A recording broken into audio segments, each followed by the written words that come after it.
இயேசு கிறிஸ்துவின் நாமத்திலே நான் உங்கள் எல்லாரையும் நான் வாழ்த்துகிறேன். மைக்கேல் பிரதர் கேக்குறாங்க? ஓகே, நீங்க மறுபடியுமாக நம்ம இந்த எபிரேய நிருபத்தை தொடர்ந்து படிப்பதற்கு நமக்கு மீண்டும் ஒரு வாய்ப்பை தந்திருக்கிறார். நம்ம இன்னைக்கு தொடர்ச்சியாக நம்ம அதை படித்துக் கொண்டிருக்கிறோம். இன்னைக்கு நம்ம 11வது அதிகாரத்திலிருந்து நோவாவை பற்றியதான காரியங்களை நாம் கற்றுக்கொள்ள போகிறோம். ஒருவேளை நோவா அப்படின்னு சொன்ன உடனே நமக்கு எல்லாருக்கும் நல்லா தெரிந்த ஒரு கதை. ஏன்னா சின்ன பிள்ளைங்கள்ல இருந்து இந்த கதையை கேட்டிருப்போம். இதை பத்தி நிறைய பிரசங்கங்களும் நம்ம கேட்டிருப்போம். ஒருவேளை நான் சொல்ற சில விஷயங்கள் ரிப்பீட்டேஷனாக தான் இருக்கும். ஏன்னா நிறைய இடம் நம்ம அடிக்கடி கேட்ட ஒரு காரியமா இருக்கும். ஆனா சில இம்பார்ட்டன்ட் பாயிண்ட்ஸையும் நம்ம அதோடு கூட சேர்ந்து பார்க்கலாம். கர்த்தர் நமக்கு உதவி செய்வாராக. எபிரேயர் 11வது அதிகாரம் 7வது வசனத்தை நான் வாசிக்கிறேன். அத ஸ்கிரீன்ல இருக்கிறத நீங்க பார்க்கலாம். விசுவாசத்தினாலே நோவா தற்காலத்திலே காணாதவைகளை குறித்து தேவ எச்சரிப்பு பெற்று பயபக்தி உள்ளவனாகி தன் குடும்பத்தை ரட்சிப்பதற்கு பேழையை உண்டு பண்ணினான். அதனாலே அவன் உலகம் ஆக்கினைக்கு உள்ளானதென்று தீர்த்து விசுவாசத்தினால் உண்டாகும் நீதிக்கு சுதந்திரவாளியானான். இந்த ஒரு வசனத்தை தான் நம்ம இன்னைக்கு பார்க்க போறோம். இதை ஒரு நான் ஆங்கிலத்துல வாசிக்க விரும்புறேன். ஏன்னா அதுல ஒரு சின்ன டிரான்ஸ்லேஷன்ல ஒரு சின்ன ப்ராப்ளம் இருக்குது. அதனால நான் அதை ஆங்கிலத்துல வாசிக்கிறேன். By faith Noah, when he was warned about things not yet seen, with reverent regard constructed an ark for the deliverance of his family. Through faith he condemned the world and became an heir of the righteousness that comes by faith. இந்த ரெண்டுக்கு என்ன வித்தியாசம் அப்படின்னு பாத்தீங்கன்னா, இங்க பயபக்தி உள்ளவனாகி அப்படிங்கறத தனியா பிரிச்சிருப்பாங்க. நீங்க ஆங்கிலத்துல நம்ம பார்க்கும்போது பயபக்தி உள்ளவனாக ஒரு பேழையை உண்டு பண்ணி அப்படிங்கிற மாதிரி அது வந்திருக்கும். அது மாதிரி தற்காலத்திலே காணாதவைகளை அப்படின்னு இருக்கும். நாட் எட் சீன், காணாத காரியங்களை, இன்னும் பார்க்காத காரியங்கள் அப்படிங்கிறது ஆங்கில அந்த அர்த்தத்துல வரும். By faith he condemned the world, அவன் விசுவாசத்தினாலே உலகத்தை ஆக்கினைக்கு உள்ளானது என்று தீர்த்து அப்படிங்கும் போது அந்த தீர்ப்பை செய்தது யாரு? நோவாவா அப்படிங்கிற மாதிரி ஒரு கேள்வி வரும்.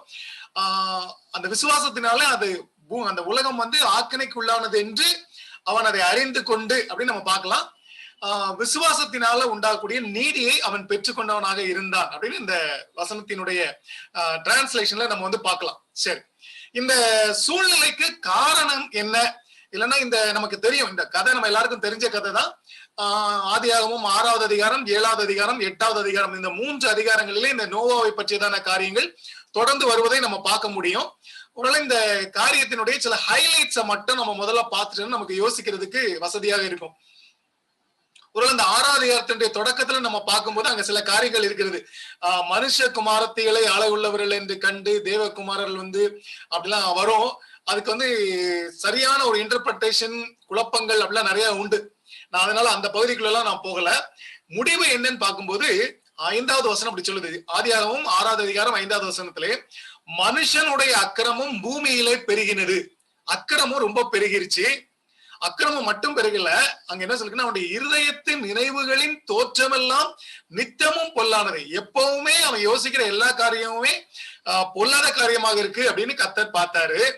அதற்காக கர்த்தர் மனஸ்தாபப்பட்டார். எவ்வளவு பார்க்கும்போது தாம் பூமியிலே மனுஷனை உண்டாக்கினதற்காக கர்த்தர் மனஸ்தாபப்பட்டார். அது அவர் இருதயத்துக்கு விசனமா இருந்தது.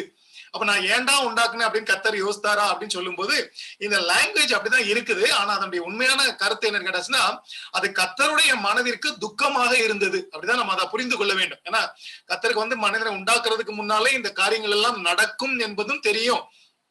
அதற்கு ரட்சிப்பை உண்டாக்குவதற்காக இயேசு கிறிஸ்து தான் மனுஷனாக வரப்போகிறாருங்கிறதும் உலகம் உண்டாவதற்கு முன்பதாகவே நியமிக்கப்பட்ட காரியங்கள். அதனால இது கர்த்தருக்கு தெரியும்.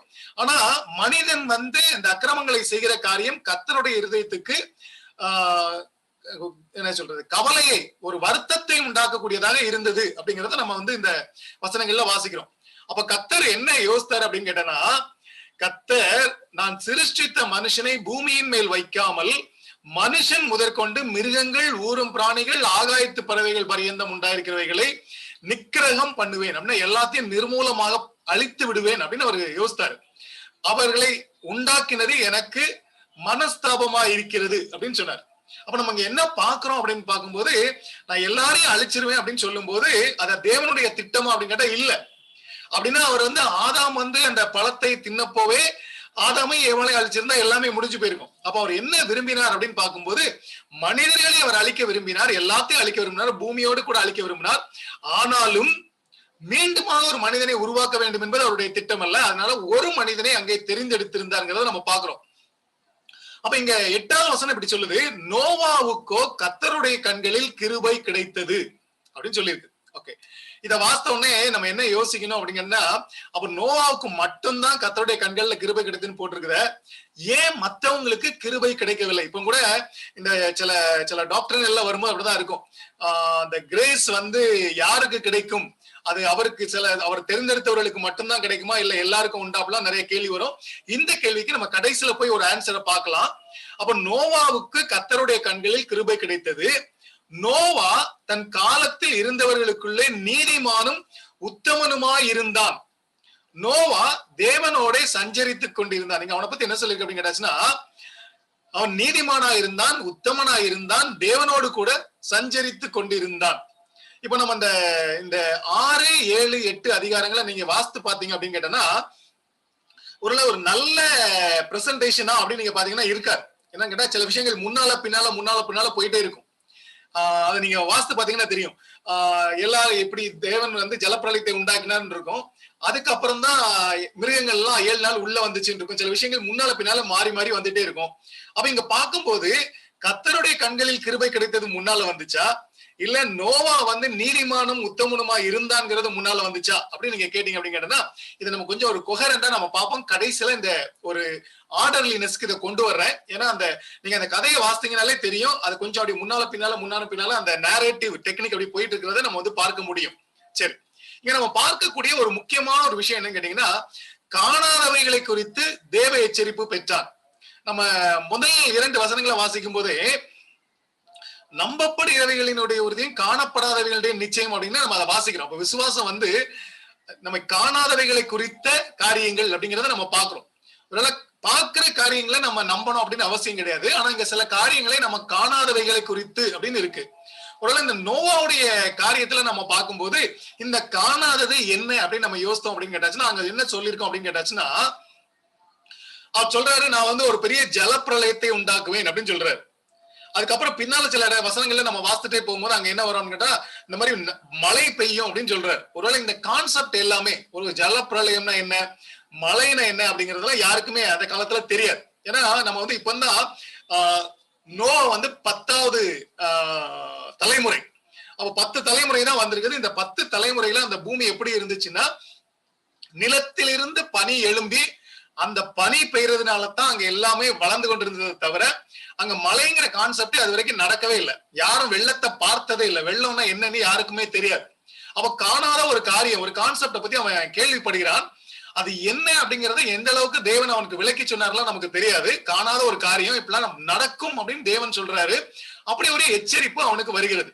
நோவாவுக்கு ஒரு எச்சரிப்பு கொடுக்கப்படுகிறது. ஒருவேளை நம்ம பார்க்கும்போது ஏனோக்குவும் தேவன் வந்து 1000 பரிசுத்தவான்களோடு கூட வருகிறார் அப்படின்னு ஒரு தீர்க்க தரிசனமாக சொல்லி இருந்தார். இங்க நோவாவுக்கு ஸ்பெசிபிக்கா ஆண்டவர் வந்து பேசுறாரு, நீ என்ன செய்யணும் அப்படிங்கிறத சொல்றாரு. ஏன்னா அப்ப அவங்க கையில வந்து இப்படி ஒரு பேழையை செய்ய வேண்டும் பைபிள்ல எழுதல. இப்ப நம்ம கையில நம்ம கிட்ட ஆண்டவர் எப்படி பேசுவாருன்னா, வேத வசனத்தின் மூலமாக தான் பேசுவாரு. நம்ம தனியா நமக்கு ஏதோ ஒரு சவுண்ட் கேட்கும், இல்ல ஏதோ ஒண்ணு நடக்கும் அப்படிலாம் நம்ம எதிர்பார்க்க கூடாது. ஆனா இங்க தேவன் அவர் கூட பேசியிருக்கிறாரு. ஒரு ஸ்பெஷல் வார்னிங் மெசேஜ் அங்க வருது. அந்த வார்னிங் மெசேஜ் அவருக்கு மட்டும் தானா அப்படின்னு கேட்க வேண்டிய ஒரு கேள்வி இருக்குது. அதை அப்படியே நம்ம கேட்டு வச்சுக்குவோம். அந்த வார்னிங் நோவாவுக்கு மட்டும்தானா, இல்ல நோவா மூலமாக பூமி முழுவதுக்கும் கொடுக்கப்பட்டதா அப்படின்னு ஒரு கேள்வி வச்சுக்குவோம். இப்போ காரணம் என்னன்னு கேட்டீங்க அப்படின்னா, 6:13 திரும்ப சொல்லுதுக்கு, பூமி கொடுமையினால் நிறைந்தது, நான் அவர்களை பூமியோடு கூட அழித்து போடுவேன் கர்த்தர் சொன்னார். அப்ப அவர் என்ன சொல்றாருன்னா, அந்த எச்சரிப்பு அப்படிதான் இருக்குது. பூமி வந்து ரொம்ப மோசமான நிலைமையில இருக்குது. அதனால நான் பூமியையும் அதில் இருக்கிறவர்களையும் நான் அழித்து போட போறேன். அதனால நீ என்ன பண்ணணும் அப்படின்னா, ஒரு பேழையை உண்டாக்கு அப்படின்னு சொல்றாரு.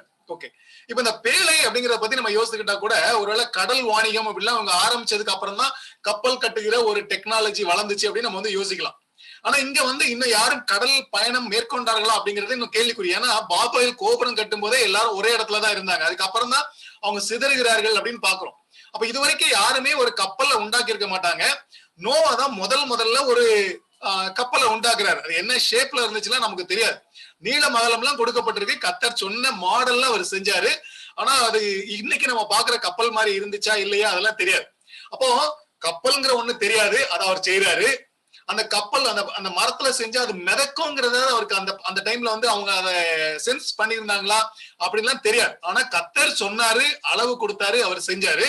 இந்த மாதிரி ஒரு வெள்ளம் வரப்போகிறது, மழை பெய்ய போகிறது அப்படின்னு கர்த்தர் சொன்னாரு. அதெல்லாம் அவர் நம்பினார். அப்ப தேவனுடைய ஒரு எச்சரிப்பு. இந்த எச்சரிப்பை பார்க்கும்போது அதுல ஒரு முக்கியமான ஒரு காரியம் என்ன இருக்கு அப்படின்னு கேட்டாச்சுன்னா, இந்த எச்சரிப்பு இந்த அழிவை குறித்ததான ஒரு எச்சரிப்பு. அழித்து போடுவேன் அப்படின்னு சொல்றாரு, நிர்மூலமாக்குவேன்னு சொல்றாரு. அப்ப அதுக்கு காரணம் என்ன சொல்றாருன்னா, பாவம் கொடுமையினால நிறைந்திருக்கிறது. அப்ப இந்த பாவம் செய்கிற மக்களுக்கு தேவனுடைய நியாய தீர்ப்பு ஒன்று வருகிறது. இதுதான் எச்சரிப்பு. அந்த நியாய தீர்ப்பு எப்படி வரப்போகுதுன்னா, இப்ப இம்மீடியட்டா வரப்போகுது. அதுல இருந்து நான் உன்னை காப்பாற்ற போகிறேன், அதனால நீ வந்து ஒரு பேழையை செய்ய வேண்டும் அப்படின்னு அவர் சொல்றாரு. இந்த கதை அப்படியே வாசிட்டே வந்தா அவர் சொல்லிட்டே வர்றாரு, வானத்தின் கீழே ஜீவ சுவாசம் உள்ள சகல மாம்ச ஜந்துக்களையும் அழிக்க நான் பூமியின் மேல் ஜல பிரளயத்தை வரப்பண்ணுவேன். இதான் அவர் சொல்றாரு. ஜல பிரளயம் அப்படின்னா என்ன? இது யாரும் பார்த்ததும் இல்ல. அது என்னவா இருக்கும், எப்படி இருக்கும் அப்படிலாம் தெரியாது. பூமியில் உள்ள யாவும் மாண்டு போகும், ஆனால் உன்னுடனே என் உடன்படிக்கையை ஏற்படுத்துவேன். நீயும் உன்னோடே கூட உன் குமாரரும் உன் மனைவியும் உன் குமாரரின் மனைவிகளும் பேழைக்குள் பிரவேசியுங்கள் அப்படின்னு கர்த்தர் சொல்றாரு. அப்ப இந்த ஸ்டெப் பை ஸ்டெப் வருது. நான் எல்லாரையும் அழிக்க போறேன், ஆனா ஒரு ஃபேமிலியை மட்டும் நான் காப்பாற்ற போகிறேன். ஒருவேளை நம்ம புதிய ஏற்பாட்டுல பார்க்கும்போது 8 பேர் அப்படின்னு சொல்லி பேதுரு 1வது நிருபத்திலையும் எழுதுறாரு, 2வது நிருபத்திலையும் எழுதுறாரு. பேழைக்குள்ள போனது 8 பேர் தான். அந்த 8 பேரோட கூட நம்ம என்ன பாக்குறோம் அப்படின்னு கேட்டாச்சுன்னா, இங்க எல்லா ஜீவன்களிலும் ஒவ்வொரு ஜோடி உயிரோட காக்கப்படும்படி பேழைக்குள்ள சேர்த்துக்கொள் அப்படின்னு சொல்றாரு. 21வது வசனத்துல அதுக்கு ஆகாரமாக போஜன பதார்த்தங்களை சேர்த்து உன்னிடத்தில் வைத்துக்கொள் சொல்றாரு. சொல்லிட்டு 22வது வசனத்துல நோவா அப்படியே செய்தான். வந்து இதுக்கு முன்னால இப்படி ஒரு இன்சிடென்ட் நடந்ததே இல்ல. கர்த்தர் ஒரு வார்னிங் கொடுக்கிறாரு, இப்படிலாம் நீ செய்யணும் இன்ஸ்ட்ரக்ஷன் கொடுக்கிறாரு. அந்த இன்ஸ்ட்ரக்ஷனை அவன் அப்படியே செய்தான் என்று சொல்லி வேதம் சொல்லுகிறது. தேவன் தனக்கு கட்டளையிட்டபடியெல்லாம் அவன் செய்து முடித்தான். ஒருவேளை நம்ம பார்க்கும்போது ஏதோ ஒரு நாள் இல்ல நடந்தது மாதிரி நமக்கு தெரியலாம். ஆனா நம்ம படித்து பார்க்கும்போது அந்த பேழையை கட்டி கொண்டிருந்த கால அளவு கிட்டத்தட்ட 120 வருடம். அவர் 120 வருடமா அந்த பேழையை செய்திருக்கிறாரு.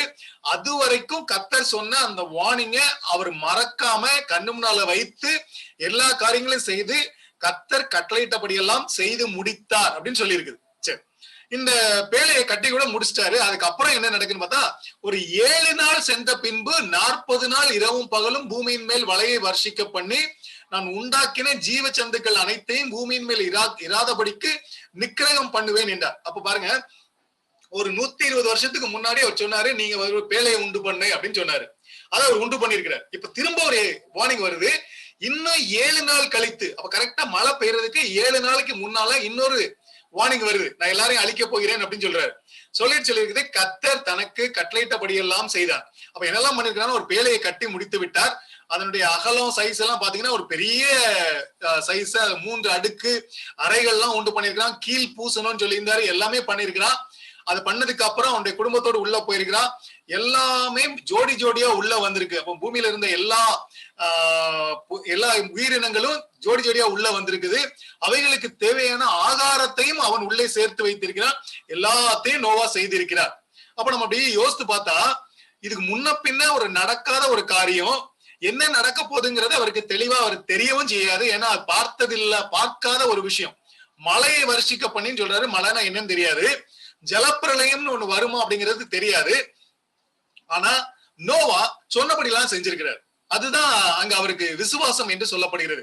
அப்ப அவர் எதை விசுவாசித்தார் என்று சொன்னால், அவர் தேவனை விசுவாசித்தார். தேவன் மேல உள்ள விசுவாசத்தினால அவருக்கு என்ன தெரிகிறது என்று சொன்னால், அவர் தேவன் சொன்னதெல்லாம் உண்மை, அதனால நான் எல்லாவற்றையும் செய்ய வேண்டும் என்று சொல்லி அவர் யோசிக்கிறாருங்கிறத நம்ம அங்க பார்க்க முடியும். அப்ப இந்த விசுவாசம் ஆரம்பத்துல எங்க இருக்குன்னா அவருடைய இருதயத்தில் இருக்கிறது. தேவன் மேலுள்ள நம்பிக்கை, தேவன் மேலுள்ள விசுவாசம் அவருடைய இருதயத்துல இருக்குதுங்கிறத நம்ம வந்து பாக்குறோம். இப்ப மழை வந்துருச்சு. இந்த ஜலப்பிரளயத்தை பத்தி இன்னைக்கு சயின்டிஸ்ட் சொல்லிக்கூட நிறைய பேர் என்ன சொல்றாங்கன்னா, இது வந்து உலகம் முழுசெல்லாம் வந்திருக்கிறதுக்கு சான்ஸ் இருக்கிறாரு, ஏதோ ஒரு குறிப்பிட்ட இடத்துல மட்டும் வந்திருக்கலாம், இப்படிலாம் நிறைய காரியங்களை பேசுறாங்க. இல்லைன்னா இது ஒரு கட்டுக்கதை அப்படின்னு சொல்றாங்க. நம்ம என்ன பாக்குறோம் அப்படிங்கிறதுனா, பூமி வந்து தேவனுடைய வார்த்தையினாலே உண்டாக்கப்பட்டது எல்லாம் தேவனுடைய வார்த்தையினாலே உண்டாக்கப்பட்டது. ஏதோ ஒரு பிக் பேங் தியரியில இருந்தோ இல்ல ஏதோ ஒரு பரிணாம வளர்ச்சியிலே வரலங்கிறத வேதம் நமக்கு தெளிவா சொல்லுது. ஏற்கனவே நான் சொல்லிட்டு இருந்த மாதிரி இந்த கற்கால மனிதர்கள் அப்படிலாம் இருந்தாங்கன்னு நம்ம எங்கேயுமே பைபிள்ல வாசிக்கல. தேவன் அவர்களுக்கு ஞானத்தை கொடுத்திருந்தார், நல்லா பேசினாங்க, அவங்களுக்கு ஒரு லாங்குவேஜ் இருந்துச்சு.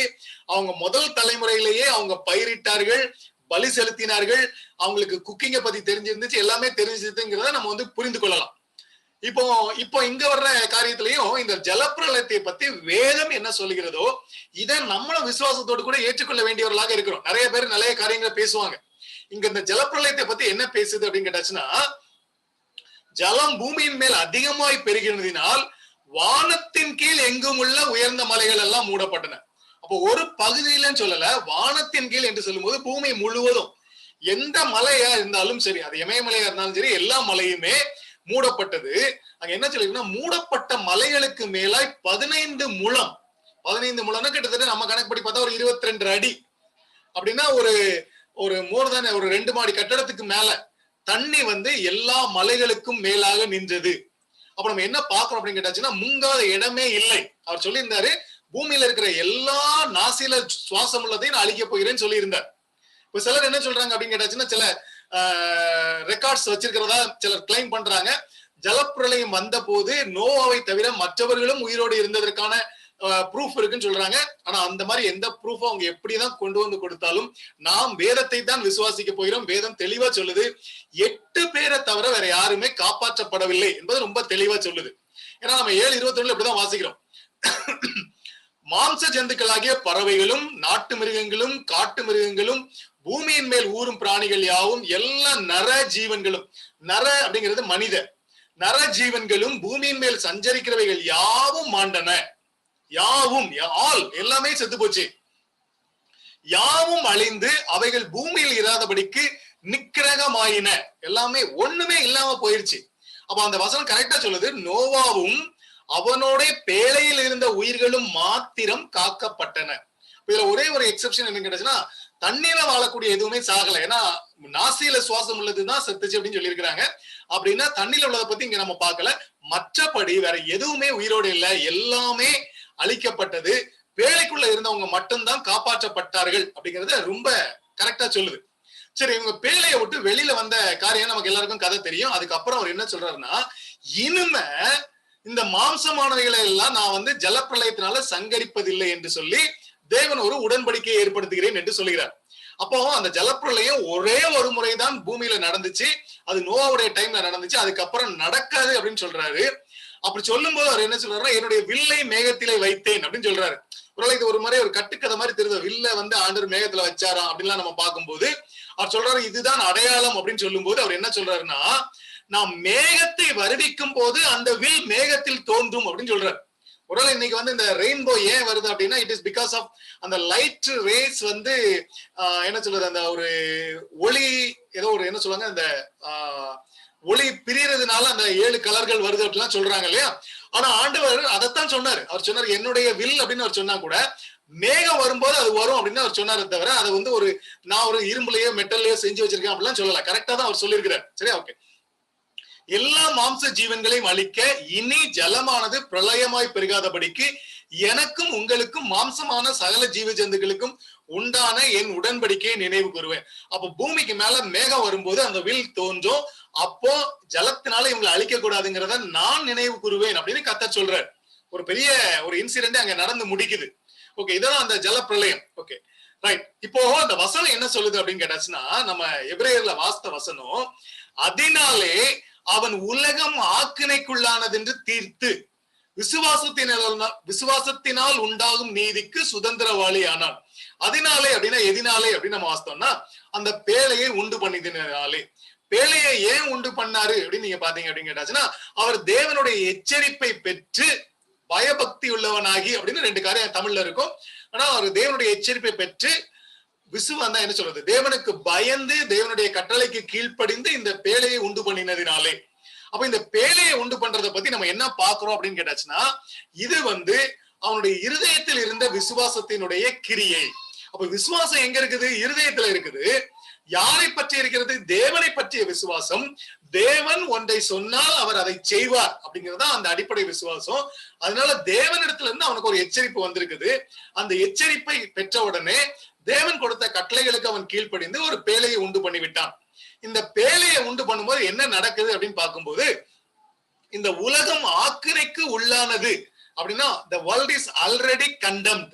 உலகத்தை ஏற்கனவே ஆண்டவர் வந்து பனிஷ்மெண்ட்டுக்கு என்று நியமித்து விட்டார் என்கிறத அவன் டெபினிட்டா அறிந்து, இல்லைன்னா எல்லாருக்கும் தெரியும்படி காட்டி, விசுவாசத்தினால உண்டாகிற நீதிக்கு சுதந்திரவாளியானார். அப்ப நீதி எங்க இருந்து வரும் அப்படின்னு கேட்டாச்சுன்னா, இப்ப நம்மளே நீதிமானாக மாற வேண்டும் என்றால் நம்முடைய கிரியைகளினாலே நாம் நீதிமான் ஆக முடியாது. விசுவாசத்தினால் தான் நீதிமான் ஆக முடியும். அந்த நீதியை பெற்றுக் கொள்வதற்கு நம்முடைய இருதயத்திலே விசுவாசம் இருக்க வேண்டும். அந்த விசுவாசம் எங்க இருக்கோ அங்க கீழ்ப்படிதல் இருக்கும். விசுவாசமும் கீழ்ப்படிதலும் ஒன்றோடு ஒன்று இணைந்தது. அதனால கீழ்ப்படிதலினாலே அவன் அந்த நீதிமானாக மாறினார். ஒருவேளை நம்ம இந்த எபிரேயர் நிருபத்தை நம்ம எடுத்து பார்க்கும்போது அதை அவர் எபிரேயர்களுக்கு இல்லைன்னா யூதர்களுக்கு அவர் எழுதுறாரு. என்ன எழுதுறாரு? இங்க பாருங்க, விசுவாசத்தை பத்தி நம்ம இன்னைக்குதான் நம்ம பேசணும் அப்படின்னு நினைக்காதீங்க. பழைய ஏற்பாட்டில் உள்ள குறிப்பிடத்தக்க எல்லாரையும் பார்க்கும்போது எல்லாருமே விசுவாசத்தினால்தான் நீதிமான்கள் ஆனார்கள் அப்படின்னு நம்ம பாக்குறோம். அதே போல இன்னைக்கு நம்ம சொல்லும் போது கிருபையினாலே விசுவாசத்தை கொண்டு நீங்கள் ரட்சிக்கப்பட்டீர்கள் நம்ம சொல்றோம். ஆனா அங்கே நம்ம என்ன பாக்குறோம்னா, நோவாவுக்கு கர்த்தருடைய கண்களிலே கிருபை கிடைத்தது. அப்ப கிருபையும் விசுவாசமும் நீதியும் எல்லாமே பழைய ஏற்பாட்டிலிருந்து ஆரம்பித்து வருகிறது. அப்ப புதிய உடன்படிக்கைக்கும் பழைய உடன்படிக்கைக்கும் என்ன வித்தியாசம் ஒரு சின்ன கேள்வி வரும். அந்த கேள்வி நம்ம இன்னொரு பைபிள் ஸ்டடியில நம்ம அதை இன்னொரு திரும்ப டீல் பண்ணுவோம். அப்ப இங்க என்ன பாக்குறோம் அப்படின்னு கேட்டாச்சுன்னா, நோவா தேவனுக்கு கீழ்ப்படிந்ததன் மூலமாக உலகம் ஆக்கினைக்குள்ளாக இருக்கிறதுங்கிறத அவன் வெளியில் காட்டினான். இப்ப நம்ம என்ன பாக்குறோம் அப்படின்னு கேட்டாச்சுன்னா, நம்ம தேவனுக்கு கீழ்ப்படுகிறோம் இல்லைன்னா நாம் தேவனை விசுவாசிக்கிறோம் என்று சொல்லும் போது நம்முடைய செயல்கள், நம்முடைய நடவடிக்கைகள் நம்மை சுற்றி இருக்கிறவர்களுக்கு ஒரு செய்தியை சொல்லிட்டே இருக்கும். என்ன சொல்லிட்டு இருக்கோம் அப்படின்னா, ஒரு லஞ்சம் வாங்கக்கூடிய ஆபீஸ்ல நம்ம வேலை பார்த்து கொண்டிருந்தால் அந்த ஆபீஸ்ல எல்லாரும் லஞ்சத்தை வாங்கும் போது நம்ம அந்த லஞ்சத்தை வாங்காம இருந்தா நம்ம என்ன சொல்றோம் அப்படின்னா, நீங்க செய்யறது எல்லாமே தப்பு, தேவன் ஒருவர் நீதி உள்ளவர் இருக்கிறார், அவருடைய தண்டனை உங்களுக்கு இருக்கிறதுங்கிறத நம்ம அங்க வெளியில காட்டுறோம். நம்ம ஏதோ பிழைக்க தெரியாதவங்க இன்னைக்கு உலகம் பேசிக் கொண்டிருக்கலாம். ஆனால் நாம் உலகம் ஆக்கினைக்கு உள்ளானது என்பதை நம்ம தீர்மானமாக உலகத்திற்கு காட்டுகிறோம்.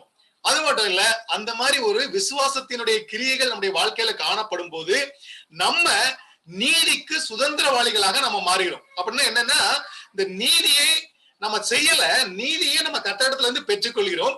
அதை எதன் மூலமாக பெற்றுக்கொள்கிறோம் என்றால் விசுவாசத்தின் மூலமாக பெற்றுக்கொள்கிறோம். அப்ப என்ன நடக்குதுன்னு கேட்டாச்சுன்னா, நம்முடைய ஆக்ஷன் எல்லாமே 100% நீதியா நடக்குமானா இல்ல. நம்ம தேவனை விசுவாசிக்கிறோம் என்பதற்கு அடையாளமாக இந்த கிரியைகளை நம்ம செயல்படுத்துகிறோம். ஆனால் தேவனிடத்திலிருந்து நமக்கு நீதி தரப்படுகிறது. அப்ப அந்த நீதி அப்படிங்கிறது நம்முடைய நீதி அழுக்கான கந்தை. அதனாலதான் விசுவாசம் இல்லாம நம்ம நற்செயல்களை செய்து நம்ம நீதிமான்களாக மாற முடியாது. விசுவாசத்தோடு கூட அந்த காரியங்களை செய்யும் போது தேவன் விசுவாசத்தை பார்த்து நம்மை நீதிமான்களாக தீர்த்து விடுகிறார்.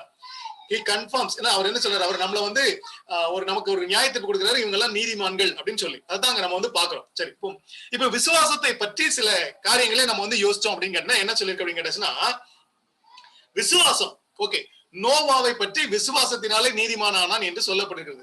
நோவா எதை விசுவாசித்தான், எப்படி விசுவாசித்தான், என்ன விசுவாசித்தான் அப்படின்னு கேட்டாச்சுன்னா, நோவா விசுவாசித்தது எல்லாமே தேவனை, தேவன் யார் என்றும் அவர் எப்படிப்பட்டவர் என்றும் அவர் சொல்லுகிற காரியங்களை நம்ம எப்படி கடைபிடிக்க வேண்டும் என்கிறது அந்த விசுவாசம் காமிக்குது. அப்போ நோவாவுடைய விசுவாசம் தேவன் மேல் இருந்தது. இந்த தேவனை பற்றி தான் நம்ம என்ன பார்க்கிறோம்னா, பாவியை நீதிமானாக்குகிற தேவன், பாவிக்காக தன்னை பலியாக கொடுத்த தேவன், அவர் நீதி உள்ள தேவன், பட்சபாதம் இல்லாத தேவன், அவனவனுடைய கிரியைகளுக்கு தக்கதாக பலன் அளிக்கிற தேவன். இப்படி தேவனை பத்தி நிறைய காரியங்களை வாசிக்கிறோம். இந்த காரியங்கள் எல்லாவற்றையும் தேவனை குறித்து நோவாவுக்கு ஒரு நல்ல விசுவாசம் இருந்தது. அதுல அவர் எந்த கேள்வியும் கேட்கல. அப்ப அந்த விசுவாசம் இருந்தது அப்படின்னு சொல்லும் போது அதனுடைய விளைவு என்ன அப்படின்னு கேட்டாச்சுன்னா, விசுவாசம் எங்க இருக்குமோ அந்த விசுவாசம் தான் இருக்கிறது அப்படிங்கிறத கிரியைகளினாலே காட்டும். இப்போ விசுவாசம் இருக்குது அப்படின்னு சொல்லிட்டு கிரியைகளை ஒருவன் காட்டவில்லை என்றால் அதை எப்படி நம்ப முடியும்? உன் விசுவாசத்தை உன் கிரியைகளினாலே காட்டு, அதான் யாக்கோபு எழுதுகிறார். அப்ப நம்ம என்ன பார்க்கிறோம் அப்படின்னு கேட்டாச்சுன்னா, எங்க விசுவாசம் இருக்கிறதோ, தேவனை நான் விசுவாசிக்கிறேன் என்று சொல்கிறவன் தேவன் எதிர்பார்க்கிற காரியங்களை செய்வான். இங்க நோவாவுக்கு ஸ்பெசிபிக்கா ஒரு சில காரியங்களை சொன்னார். நீ ஒரு பேழையை உண்டு பண்ண வேண்டும், இன்னென்ன சைஸ்ல நீ உண்டாக்கணும், இன்னென்ன மாதிரி சில காரியங்கள் நடக்க போகிறதுன்னு வார்னிங் கொடுக்கிறார். அவன் சொன்ன காரியங்கள் எல்லாம் செய்யறான். அது ஒரு நாள் 2 நாள் இல்ல, ஒரு லாங் டைமுக்கு அவன் செஞ்சுக்கிட்டே இருக்கிறான். 120 வருடம் அவன் செஞ்சுட்டு இருக்கான். அப்ப இந்த 120 வருடத்துல நோவாவை பார்த்தவர்களுக்கு, இல்லை என்றால் நோவா இப்படி ஒரு காரியத்தை செய்து கொண்டிருக்கிறார் என்று கேள்விப்பட்ட எல்லாருக்குமே ஏன் செய்யறாருன்னு ஒரு கேள்வி வந்திருக்கும். அப்ப அதுக்கு விளக்கம் என்னவாக இருக்கும் என்றால், தேவன் அவனை எச்சரித்திருக்கிறார், இல்லைன்னா தேவன் சொன்னதற்கு அவன் கீழ்ப்படுகிறான், இல்லைன்னா கீழ்ப்படுகிறேன் என்று சொல்லுகிறான் அப்படின்னு தான் அவங்க பேசியிருப்பாங்க. ஏதோ தேவன் சொல்லி இருக்கிறாராம், ஏதோ ஜலப்பிரளயம் வரப்போகிறதாம், நம்ம எல்லாம் பாவம் செய்யறோமா, அதனால நம்மளை அழிப்பதற்கு ஜலப்பிரளயம் வருதான், அதனால இவர் ஒரு பேழையை உண்டு பண்ணுகிறாராம், கண்டிப்பா பேசியிருப்பாங்க. அப்படின்னா அங்க ஒரு விட்னஸ், ஒரு சாட்சியை நோவா தொடர்ந்து செய்து கொண்டிருக்கிறார். அவருக்கு சந்தேகம் வந்திருக்குமா? அப்ப சந்தேகம் வந்திருந்தா எப்படி அவர் 120 வருடங்கள் அவர் தொடர்ந்து அதை செய்திருக்க முடியும்?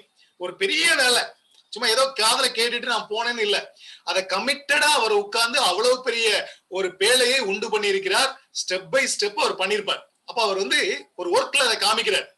இந்த ஒர்க் அவர் பண்ணும்போது என்ன நடந்துச்சு அப்படிங்கறத நம்ம பார்க்கும் போதுதான் உலகத்திற்கு சாட்சியாக, பாருங்க, உலகமே நீங்க பாவம் செஞ்சுட்டு இருக்கிறீங்க, உங்களுக்கு ஒரு நியாய தீர்ப்பு, ஒரு பனிஷ்மெண்ட் இருக்குங்கிறத நோவா அங்கே காட்டி கொண்டிருக்கிறார். பார்க்கிற எல்லாருக்கும் தெரியும்.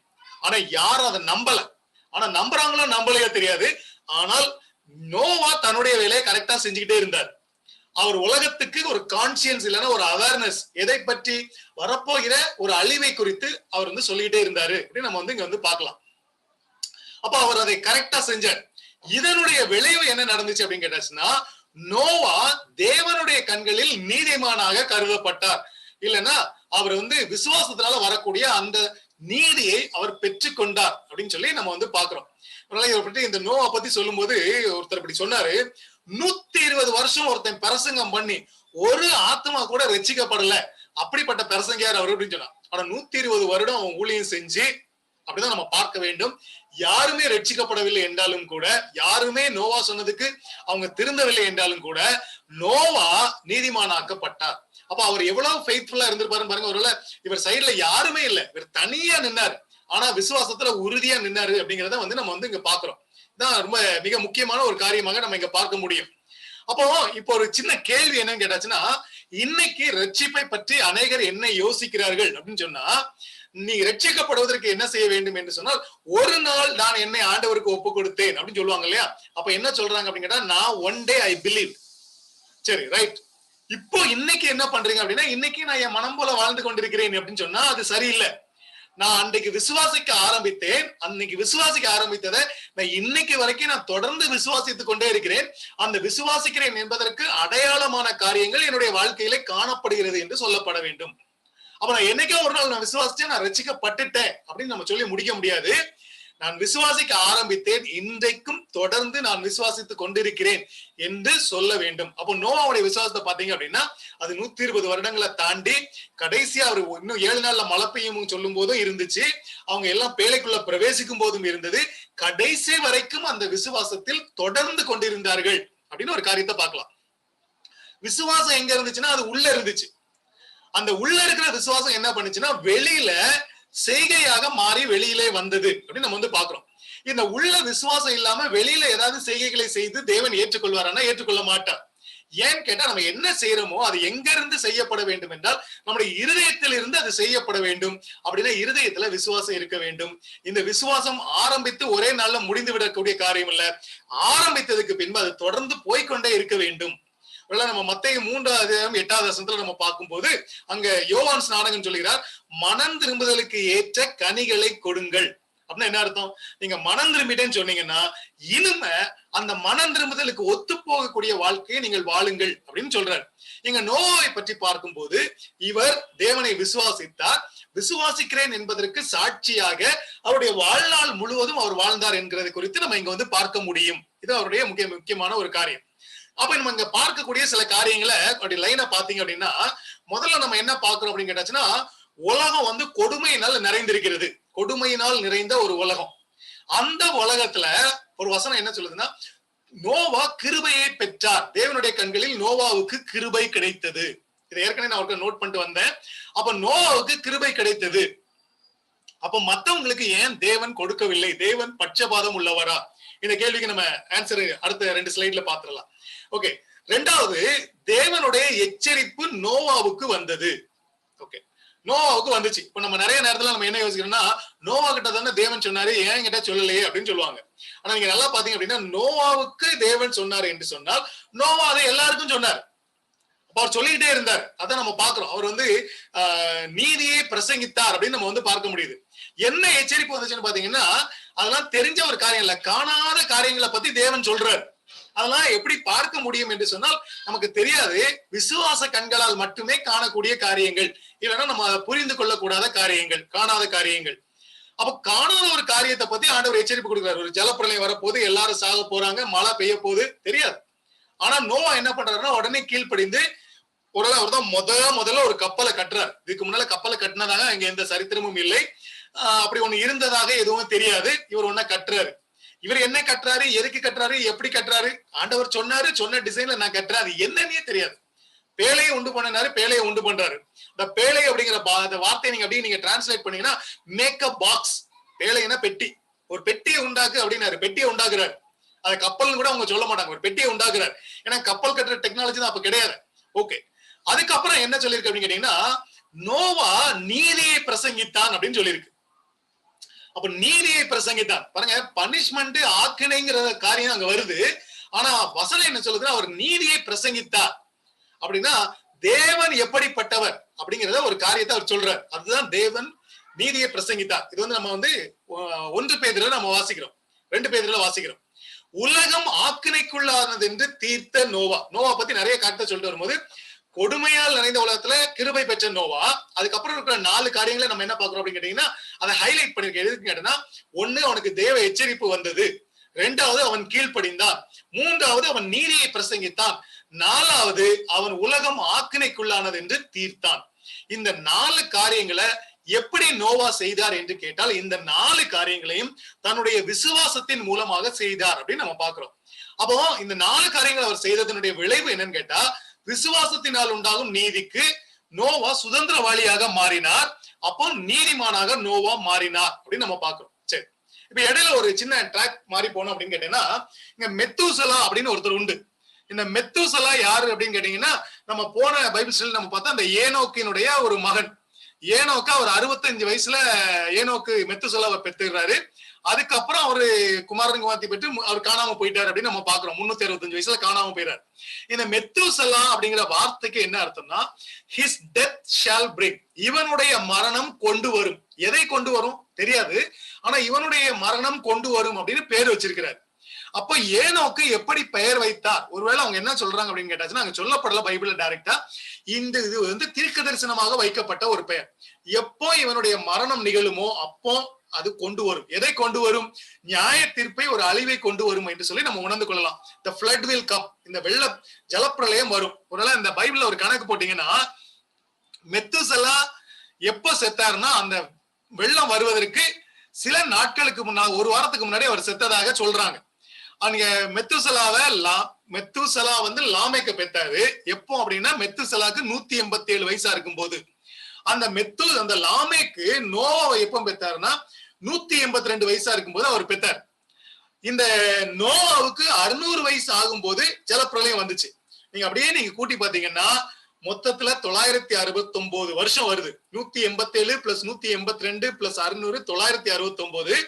969 வருடம் மெத்துசலா உயிரோடு இருந்தார். அப்படின்னா அவர் வெள்ளம் வந்த அந்த வருடத்தில் தான் அவர் மரித்தார். அவர் மரிக்கும் போது வெள்ளம் வந்துச்சு. அப்ப இதுல இருந்து நம்ம என்ன பாக்குறோம் அப்படின்னு கேட்டாச்சுன்னா, மெத்துசலா என்கிற பேரு, இவர் 969 வருஷம் பூமியில இருந்தாரு. 969 வருஷம் he was a warning to the people. இவர் ஜனங்களுக்கு ஒரு எச்சரிக்கையாக இருந்தார். ஏன்னா இந்த மெத்துசலாக்கு அப்பா தேவனோடு கூட நடந்து காணாம போயிட்டாருங்கிற சரித்திரம் அநேகருக்கு தெரியும். கிட்டத்தட்ட எல்லாருக்குமே தெரியும். இவனுக்கு மெத்துசலான் பெயர் வச்சிருக்கிறாரு. இவன் சாகும்போது ஏதோ ஒண்ணு நடக்க போகுது அப்படிங்கிற விஷயம் தெரியும். இவர் செத்த வருடத்தில் தான் இந்த ஜலப்பிரளயம் வந்தது, உலகம் அழிக்கப்பட்டது. அப்போ மெத்துசலா ஒரு 969 வருஷம் அவர் வந்து மக்களுக்கு சாட்சியாக இருந்தார். நோவா இந்த பேழையை 120 வருடம் கட்டினார். எனக்கு வந்து இன்னும் கட் ஆகிறதுக்கு 1 நிமிஷம் தான் இருக்குது. ஒரு 2 ஸ்லைடு கூட வச்சிருக்கிறேன். அதனால கொஞ்சம் அப்படி கட் ஆச்சுன்னா திரும்ப எனக்கு கூட ஜாயின் பண்ணிருங்க. ஓகே, இந்த நோவாவுடைய பேழை வந்து 120 வருடங்கள் கட்டப்பட்டது. அப்ப 120 வருடங்கள் நோவா ஒரு சாட்சியாக அவர்களுக்கு வரப்போகிற அழிவை குறித்து பேசிக் கொண்டிருக்கிறார். அந்த மழை ஆரம்பிப்பதற்கு முன்னதாக 7 நாட்களுக்கு முன்னதாக ஆண்டவர் சொல்றாரு, இன்னும் ஒரு 7 நாட்கள்ல மழை 40 நாள் மழை பெய்யும் சொல்றாரு. இந்த 7 நாட்கள்ல எல்லா மிருகங்களும் ஜோடி ஜோடியாக வந்து பேழைக்குள்ள வந்துகிட்டு இருக்கு. இத மக்கள் பார்த்துக்கிட்டு இருக்காங்க. பாருங்க, 969 வருஷம் ஒருத்தனுக்கு பேர் வச்சிருக்காங்க. 120 வருடம் ஒருவர் பேழையை கட்டி கொண்டிருக்கிறார். 7 நாட்களாக உலகத்திலே நடக்காத ஒரு அதிசயம் நடந்து கொண்டிருக்கிறது. மிருகங்கள்லாம் உள்ள வந்துகிட்டே இருக்குது.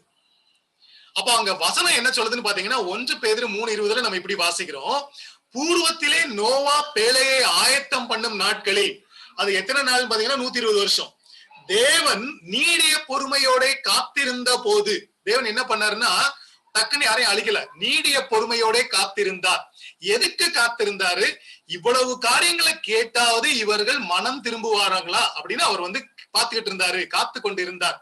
அப்படின்னா இவங்க கீழ்ப்படியாம போயிட்டாங்க. அப்ப அவங்களுக்கு எவ்வளவு சான்ஸ் கொடுத்தாரு நீங்க யோசித்து பாருங்க, ஒரு 1000 வருடம். ஓகே, அப்ப நம்ம என்ன பாக்குறோம் அப்படின்னு கேட்டாச்சுன்னா, தேவன் அவர்களுக்கு நீடிய பொறுமை, பாருங்க தேவனை பத்தி சொல்லும் போது அவர் நீடிய பொறுமை உள்ள தேவன் அப்படின்னு நம்ம பழைய ஏற்பாட்டுல வாசிப்போம். அவருடைய நீடிய பொறுமையோடு அவர் காத்திருந்தார். யாருக்கு காத்திருந்தார்? இந்த கீழ்ப்படியாமல் இருந்த, இந்த பொல்லாங்கு செய்து கொண்டிருந்த மக்கள் மனம் திரும்புவார்கள் என்று சொல்லி அவர் காத்திருந்தார். ஆனா அவங்க தான் கீழ்ப்படியாமல் போய்விட்டார்கள். இப்ப நான் ஒரு கேள்வி கேட்கிறேன், நோவாவுக்கு தேவனுடைய கண்களில் கிருபை கிடைத்தது. Noah got favour in God's eyes. அப்ப மத்தவங்களுக்கு தேவன் கிருபையை கொடுக்கலையான்னு கேட்டா, தேவன் கிருபையை கொடுத்தார், எல்லாருக்கும் ஈக்குவலா கிருபையை கொடுத்தார். ஆனா நோவா கிருபையை ஏற்றுக்கொண்டார், மத்தவங்க எல்லாம் அந்த கிருபையை ஏற்றுக்கொள்ளவில்லை. அங்க தேவன் யாருக்குமே பட்சபாதம் காட்டல அப்படின்னு நான் சொல்லுவேன். எல்லாருக்கும் பொறுமையோட அவர் ஏன் காத்திருந்தாருன்னா கிருபை, அதுக்கு பேருதான் கிருபை. அவர் எல்லாரும் மனம் திரும்ப மாட்டாங்களான்னு காத்துட்டு இருந்தாரு. ஆனா அவங்க அந்த கிருபையை ஏற்றுக்கொள்ளவில்லை. நோவா கிருபையை ஏற்றுக்கொண்டார். ஆனா வசனம் என்ன சொல்லுதுன்னா, நோவாவுக்கு தேவனுடைய கண்களில் கிருபை கிடைத்தது. அதுக்காக நோவாவுக்கு மட்டும்தான் கொடுத்தாரு, மத்தவங்களெல்லாம் அவர் பாய்காட் பண்ணிட்டாரு அப்படின்னு அர்த்தமே இல்ல. இந்த கிருபையை பெற்றுக்கொண்ட நோவாவுக்கு விசுவாசம் இருந்தது. அப்ப எப்படி கிருபையை பெற்றுக்கொண்டார் என்றால் விசுவாசத்தின் மூலமாக பெற்றுக்கொண்டார். கிருபையினால விசுவாசம் வந்துச்சு, விசுவாசம் இருக்கிறதுனால கிருபை கிடைச்சிச்சு. அது ரெண்டும் ஒன்னோட ஒண்ணு ஒத்து போகுது. விளைவு அவர் நீதிமானாக மாற்றப்பட்டார். அப்ப இந்த நீதிமானாவது நம்ம எப்படி ஆகணும்னு பாத்தீங்கன்னா, கிருபையினாலே விசுவாசத்தை கொண்டு நாம் நீதிமான்கள் ஆக்கப்படுகிறோம், நாம் ரட்சிக்கப்படுகிறோம். அப்படின்னா இந்த பூமியில இருக்கிற எல்லாருக்கும் தேவனுடைய கிருபை அவைலபிளா இருக்கு. ஆனா யாருமே அதை என்ன பண்ண மாட்டேங்கிறாங்கன்னா, ஏற்றுக்கொள்ள மாட்டேங்கிறார்கள். அங்க வார்னிங் இருக்குது, தேவனுடைய வார்னிங் அங்க இருக்குது. ஆனால் ஏற்றுக்கொள்ளாமல் இருப்பது மக்கள் தானே இல்லாம கர்த்தர் அங்க எந்த விதமான பட்சபாதத்தையும் காட்டவில்லை. நம்ம 2 பேதுரு 3:6 நம்ம வாசிக்கும் போது, இந்த பிராக்கெட்ல வந்து ஒரு 3வது வசனத்துல இருந்து சில ஒரு கிளாஸ் எடுத்து போட்டிருக்கிறேன். கடைசி நாட்களில் பரியாசக்காரர் வந்து தங்கள் சுய இச்சைகளின் படியே நடந்து, அதுக்கப்புறம் தான் இந்த நான் வாசிக்க போறேன், இந்த 6வது வசனம் வருது. அப்பொழுது இருந்த உலகம் ஜலப்பிரளயத்தினாலே அழிந்தது என்பதையும் மனதார அறியாமல் இருக்கிறார்களே. இந்த மனதார அறியாமலே இருக்கிறார்களே அப்படின்னு சொன்னா, இவங்க பரியாசக்காரராக இன்றைக்கு இருக்கிறபடினால அப்படி நடந்துச்சுங்கிறத இவங்க வேணும்னு அறியாம இருக்கிறாங்களாம். அதைதான் யாருமே சொல்லாதனால இல்ல, தெரிந்தும் அதை வேண்டாம் என்று தள்ளுகிறார்கள். ஒருவேளை நம்ம ரோமர் 1வது அதிகாரத்துல பார்த்தோம்னா, தேவனை பற்றிய அறிவு அவர்களுக்குள்ள இருந்தும் அவங்க தேவனை துதியாமலும் அவரை ஸ்தோத்தரியாமலும் இருந்து தங்கள் சிந்தனைகளிலே வீணரானார்கள். அப்ப என்ன அப்படின்னு கேட்டாச்சுன்னா, இன்னைக்கு கடைசி நாட்கள்ல இவங்க தங்களுடைய சுய இச்சைகளின்படி நடக்க வேண்டும் என்பதற்காக அன்னைக்கு நடந்த ஒரு திருஷ்டாந்தம், ஒரு எக்ஸாம்பிளை ஏற்றுக்கொள்ள மாட்டேங்கிறாங்க. அதை சொல்லிட்டு பேதுரு என்ன சொல்றாருன்னா, அங்க ஏற்கனவே ஒரு உடன்படிக்கை நடந்திருக்கு. என்ன உடன்படிக்கை நடந்திருக்கு? என்னுடைய வில்லை நான் மேகத்திலே வைக்கிறேன், இனிமே மாம்சமானவர்கள் யாரும் ஜலத்தினாலே அழிக்கப்பட மாட்டார்கள் அப்படின்னு சொல்றாரு. இங்க என்ன சொல்றாரு அப்படின்னு பாத்தீங்கன்னா, இப்பொழுது இருக்கிற வானங்களும் பூமியும் அந்த வார்த்தையினாலே, தேவனுடைய வார்த்தையினாலே அக்கினிக்கு இரையாக வைக்கப்பட்டு தேவபக்தி இல்லாதவர்கள் நியாயம் தீர்க்கப்பட்டு அழிந்து போகும் நாள் வரைக்கும் காக்கப்பட்டிருக்கிறது. பூமியை பத்தி, பூமி எப்ப ஏன் காப்பாற்றப்பட்டு வருகிறது என்று சொன்னால், தேவன் கிருபையாக இருக்கிறார். அந்த பழைய ஏற்பாட்டினுடைய சாட்சிகளும் இருக்கிறது, புதிய ஏற்பாட்டினுடைய விட்னஸஸும் இருக்கிறது. இன்றைக்கு சுவிசேஷத்தை பிரசங்கம் பண்ணுகிறவர்களும் இருக்கிறார்கள். ஆனால் பரியாசக்காரர் என்று சொல்லப்படக்கூடிய சுய இச்சைகளின்படி நடக்க விரும்புகிறவர்கள் இவைகளை ஏற்றுக்கொள்ளாமல் இருக்கிறார்கள். அவங்க தெரியாம இருந்திருக்கிற விஷயம் என்னன்னு கேட்டா, அன்னைக்கு ஜலத்தினால் அழிஞ்சிச்சு, வரப்போகிற அழிவு அக்னியினாலே வரப்போகிறது. தேவ பக்தி இல்லாதவர்கள், தேவனுடைய வார்த்தையை ஏற்றுக்கொள்ள மனதில்லாதவர்கள், தேவனுக்கு கீழ்ப்படிய மனதில்லாதவர்கள் நியாயம் தீர்க்கப்பட்டு அழிந்து போவார்கள் என்கிற வார்னிங் பைபிள்ல ரொம்ப ஸ்ட்ராங்கா கொடுக்கப்பட்டிருக்கிறது. அப்போ இதை நம்ம விசுவாசிக்கிற நம்ம என்ன பண்றோம் அப்படின்னு கேட்டாச்சுன்னா, தேவனுடைய வார்த்தைக்கு கீழ்ப்படியும் போது நம்மை சுற்றி இருக்கிற எல்லாருக்கும் முன்னதாக நம்ம என்ன சொல்றோம்னா, இந்த உலகம் ஏற்கனவே நியாயம் தீர்க்கப்பட்டு விட்டது. The world has been condemned அப்படிங்கிறத நம்ம சாட்சியாக சொல்லுகிறோம். அப்படி சாட்சியாக நம்ம வாழ்வதன் மூலமாக நம்ம நீதிமான்கள் ஆக்கப்படுகிறோம். நம்ம செய்கிற செயல்களினாலே நம்ம நீதிமான்கள் ஆக்கப்படவில்லை. இந்த உலகம் ஆக்கினைக்குள்ளாக தீர்க்கப்பட்டதுங்கிறத நம்ம பூமிக்கு அறிவிக்கிற நம்முடைய வாழ்க்கையின் மூலமாக தேவனிடத்திலிருந்து நாம் இந்த நீதியை பெற்றுக் கொள்கிறோம். ரோமர் 2:4 இந்த மாதிரி இந்த ஒரு வசனம் இருக்குது. நீங்க இதை பாத்தீங்கன்னா, நீ தேவனுடைய நியாய தீர்ப்புக்கு தப்பிக்கொள்ளலாம் என்று நினைக்கிறாயோ? இது யாருக்கு சொல்லி இருக்குன்னா, கேர்லஸா இருக்கிறவங்களுக்கு. அல்லது தேவ தயவு, அந்த தயவுன்னு சொன்னீங்கன்னா கிரேஸ், கிருபை, நீ குணப்படும்படி உன்னை ஏவுகிறது என்று அறியாமல் அவருடைய தயவு, பொறுமை, நீடிய சாந்தம் இவைகளின் ஐஸ்வர்யத்தை அசட்டை பண்ணுகிறாயோ? எவ்வளவு டீப்பான ஒரு கேள்வி. அப்படின்னா அன்னைக்கு நோவாவுடைய காலத்துல கர்த்தருடைய கண்களில் நோவாவுக்கு கிருபை கிடைத்ததுன்னு சொல்லும் போது இவ்வளவுதான் அதுக்கு மீனிங். நோவா கிருபையை ஏற்றுக்கொண்டா தன்னுடைய விசுவாசத்தினால, மத்தவங்க ஏற்றுக்கொள்ளல. இன்னைக்கும் நம்ம கிருபையினாலே ரட்சிக்கப்படுகிறோம். யார் அதை அசட்டை பண்ணுகிறார்களோ அவர்கள் நியாய தீர்ப்புக்கு பாத்திரராக இருக்கிறார்கள். அப்போ பைபிள் நமக்கு என்ன வார்னிங் தருது அப்படின்னு நம்ம பார்த்தா, எபேசியர் 5:15-16 நம்ம அப்படி வாசிக்கிறோம். நீங்கள் ஞானமற்றவர்களைப் போல நடவாமல் ஞானம் உள்ளவர்களைப் போல கவனமாய் நடந்து கொள்ள பார்த்து. இது யாருக்கு சொல்லிருக்குன்னா நமக்கு தான் சொல்லியிருக்குது. நம்முடைய வாழ்க்கை எப்படி இருக்கிறது? ஒரு நாள் நான் விசுவாசிச்சேன், ரட்சிக்கப்பட்டுட்டேன் அப்படின்னு சொல்லிட்டு நம்ம போயிட முடியாது. அந்த விசுவாசத்தை காத்து கொண்டவர்களாக என்னுடைய வாழ்க்கையில ஒவ்வொரு நாளும் அதை நான் ஞானம் உள்ளவனாக நான் காப்பாற்றுகிறேனா? தேவனோடு நடக்கிறேனா? தேவனோடு சஞ்சரிக்கிறேனா? இதான் அந்த கேள்வி. கவனமாக தேவனோடு நம்ம சஞ்சரிக்க வேண்டும் என்று சொல்லி இந்த வசனம் சொல்கிறது. நாட்கள் பொல்லாதவைகளானதால் காலத்தை பிரயோஜனப்படுத்திக் கொள்ளுங்கள். அப்போ ஒவ்வொரு நாளையும் நம்ம மிகவும் கேர்ஃபுல்லாக நம்ம பயன்படுத்த வேண்டும் என்று சொல்லி வேதம் நமக்கு சொல்கிறது. அப்படின்னா இந்த விசுவாசம், நோவாவினுடைய விசுவாசம் ஒரு நாள் ஆரம்பிச்சதில்ல. அவர் தேவன் யார் என்று அறிந்து தேவன் சொன்ன வார்னிங் அவர் ஏற்றுக்கொண்டு அவற்றுக்கு கீழ்ப்படிந்து அவர் உலகத்தை அது நியாய தீர்ப்புக்கு ஏதுவானது என்று சொல்லி அவர் தீர்த்து அந்த விசுவாசத்தின் மூலமாக அவர் நீதிமன்றம் ஆக்கப்பட்டார். அப்ப நம்மளும் ஞானம் உள்ளவர்களாக நடந்து நாம் நீதிமான்களாக மாற்றப்பட வேண்டும் அப்படின்னு சொல்லிதான் இந்த வசனம் நமக்கு சொல்லுகிறது அப்படிங்கிற ஒரு காரியத்தை நம்ம பாக்குறோம். இந்த பைபிள் ஸ்டடி நாங்க முடிச்சிடுறேன்.